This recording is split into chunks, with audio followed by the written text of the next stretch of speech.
100 kilometers west of the Nile, in a stretch of the Egyptian Sahara where rain now falls perhaps once in a decade, there is a shallow basin of cracked sediment that was once a lake. In 1998, archaeologists working in that basin lifted a cluster of megalithic stones off the surface and began to dig beneath them. They expected a burial.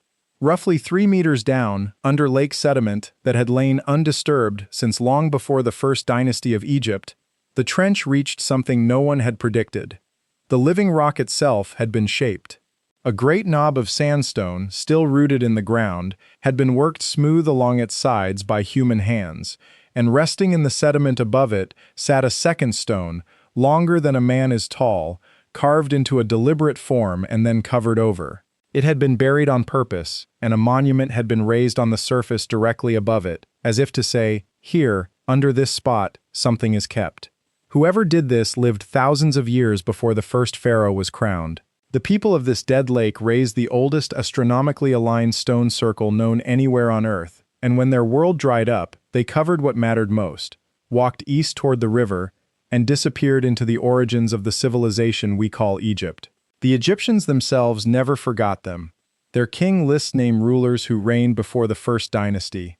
Their temple walls describe builders from an earlier world, a world the texts say was destroyed. This is the story of the people who came before, and of what they left in the ground. If you're enjoying this story so far, don't forget to hit the like button and subscribe. Drop a comment telling me where in the world you're watching from. I love hearing from you. The story you were taught runs like this. Around 3100 BCE, a king remembered as Narmer united the villages of the Nile Valley, and Egyptian civilization began. Everything before that gets a single word: pre-dynastic, a long blur of scattered farmers and herders, credited with no monuments, no astronomy, and no organized religion. Then, within a few centuries of unification, this young state produced writing, a working bureaucracy, monumental stone architecture, and a priesthood that tracked the sky with startling precision. The official account asks you to accept that all of it appeared almost from a standing start. The Egyptians did not describe their own past that way. The Turin King List, a papyrus of the 19th dynasty held today in the Egyptian Museum in Turin, records the rulers of Egypt in order, reign after reign, and it does not stop at the first pharaoh. Before any name a textbook will give you, the papyrus keeps going. It lists earlier rulers it calls the Shemsu Hor, the followers of Horus, and it assigns their reigns a combined span of thousands of years. The Palermo stone, a royal annal carved in the 5th dynasty, points the same direction, recording kings of Upper and Lower Egypt from before the dynasties began, names with no tombs, no cities, and no place in the accepted chronology. For over a century, scholarship has filed those entries under mythology, and the filing has closed the question. But out in the western desert, beneath the floor of a vanished lake, archaeology has recovered something the mythology explanation was never built to handle. A ceremonial world thousands of years older than the pharaohs, sitting in exactly the direction the rain went when it left Egypt. The place is called Nabta Playa. It was found by accident. In 1973, the American archaeologist Fred Wendorf was leading a survey convoy through the desert southwest of Aswan when the vehicles stopped in a wide, flat basin so the team could stretch their legs. Standing there, in one of the emptiest places on the planet, they noticed the ground around their feet was scattered with potsherds and worked stone.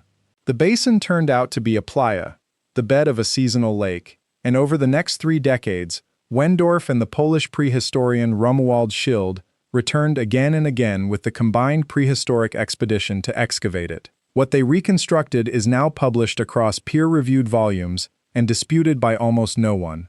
10,000 years ago, the Sahara was not a desert. A shift in the summer monsoon drew rain hundreds of kilometers north of where it falls today, and this basin filled with water for months out of every year. People came with the water. They herded cattle across grassland that is now bare rock. They dug walk-in wells deep enough to outlast the dry season. They built huts arranged in straight rows, stored grain, fired pottery with some of the earliest decorated designs in the region, and they did all of this while the ancestors of the pharaohs were still millennia away.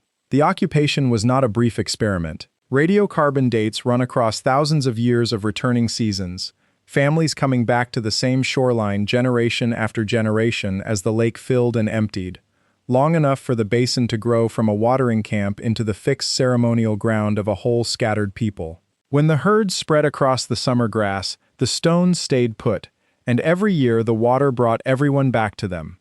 Then, in the layers dated to roughly the 48th century BCE, the herders of Nabta Playa did something stranger. On a rise beside the shoreline, they set a ring of small sandstone slabs, about 4 meters across, with 2 pairs of upright stones forming narrow gates through the circle. One pair frames a north to south line.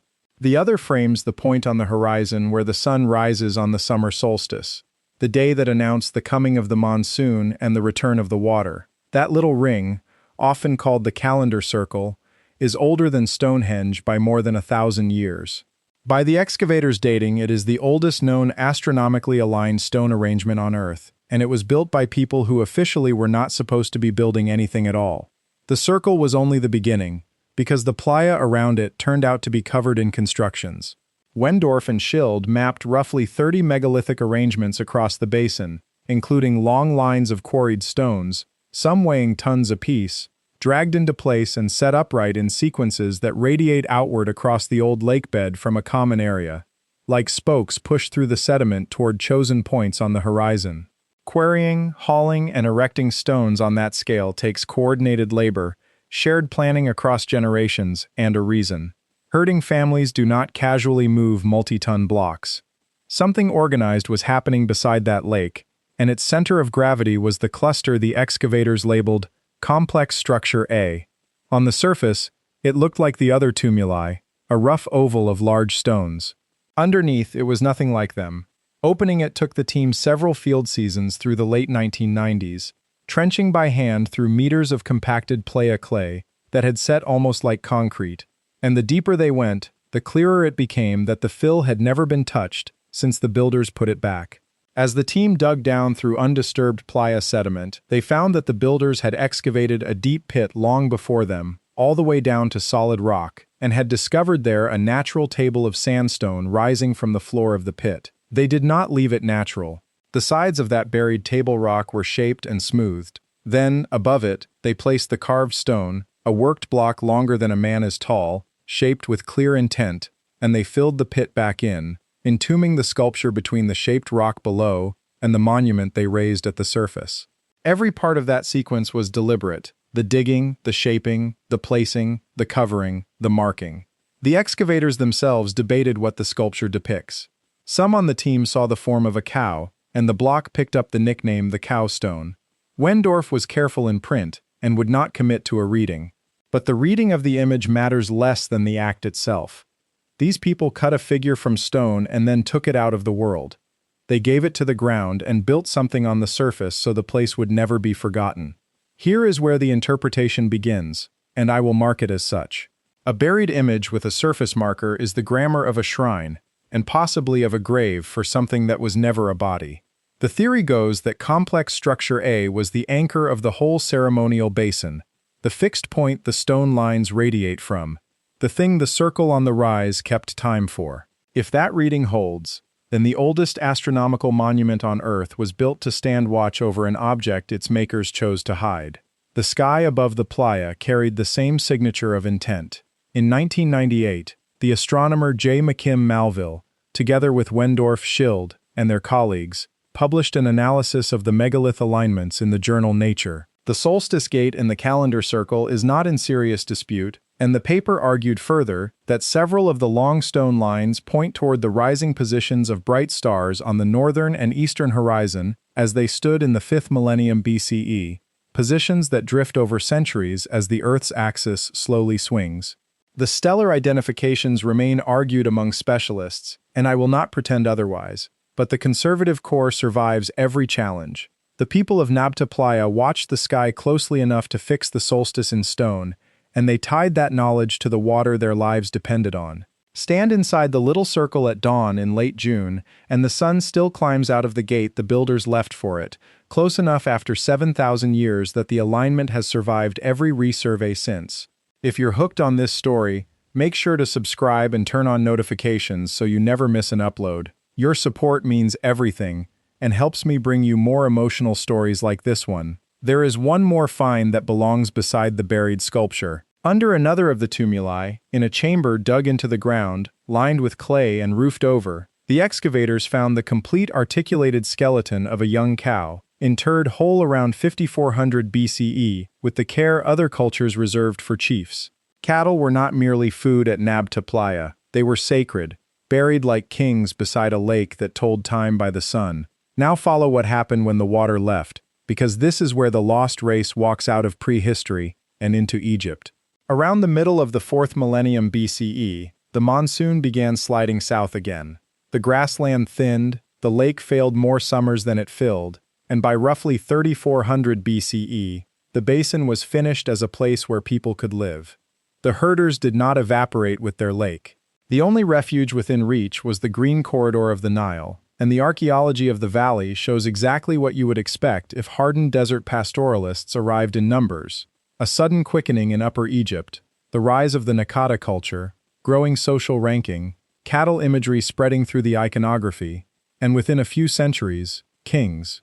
Wendorf and Schild themselves proposed in print that the regularly organized settlements and ceremonial complexity of Nabta Playa reveal a society more structured than anything else in the region at that date, and that these desert cattle keepers contributed to the social and religious foundations of dynastic Egypt. The trail of the cattle cult is the easiest to follow.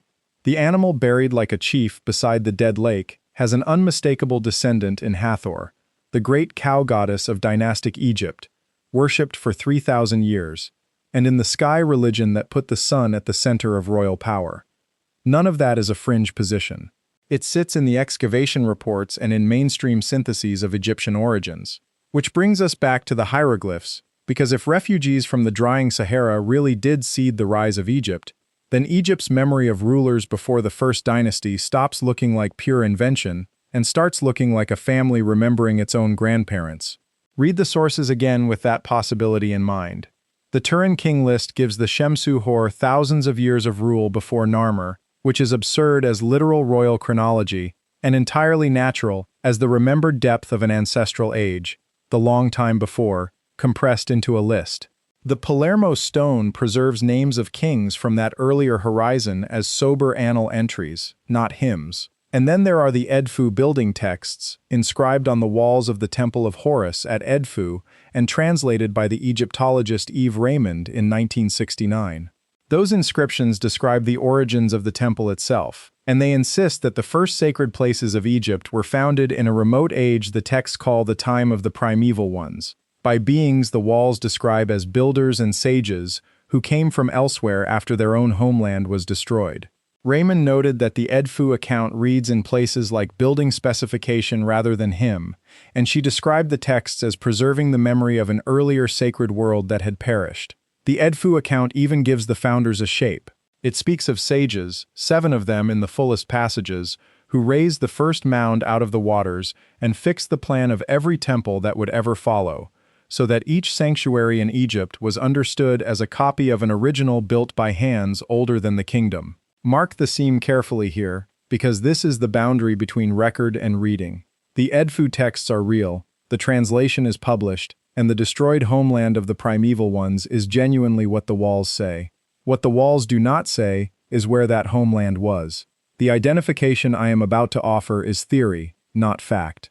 But consider what the destruction of a homeland looks like when the homeland is the green Sahara. It is not a flood or a war. It is the rain failing, year upon year, a world of lakes and grass dying over generations until nothing remains but sand and the stones you set upright when the land was alive. The people who walked from Nabta Playa to the Nile carried that loss with them, and their descendants became Egypt. A priesthood remembering 2,000 years later that the founders came from a world that was destroyed would be remembering something true. Whether the memory runs that deep is exactly the kind of question the record cannot close, and I will not pretend it can. What can be said is where the physical evidence stands now, and how much of it is still under the sand. In 3 decades of work, the combined prehistoric expedition excavated only a fraction of the structures mapped on the playa.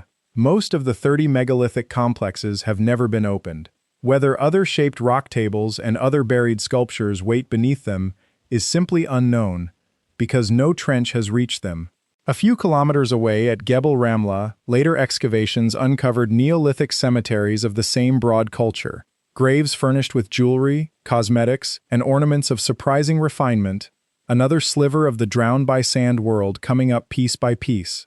The desert that killed this culture also embalmed it. Everything they left is still out there, dry, sealed, and almost entirely unexamined, across a region the size of a European country. The convergence, then, is this. The hieroglyphs describe a lost race that ruled before Egypt, the followers of Horus, the primeval builders whose world was destroyed, and for 100 years that description was dismissed as myth, because nothing real could be attached to it. Now something real exists. In the desert west of the Nile, archaeologists have excavated the ceremonial center of a people who predate the pharaohs by thousands of years, who aligned stones to the sun before Sumer raised its first ziggurat, who organized labor on a scale their era is not supposed to allow, whose cattle religion flows demonstrably into the heart of Egyptian belief, and who, when their world ended, migrated into the valley just as Egypt began its rise. And what they buried beneath the desert is not a metaphor.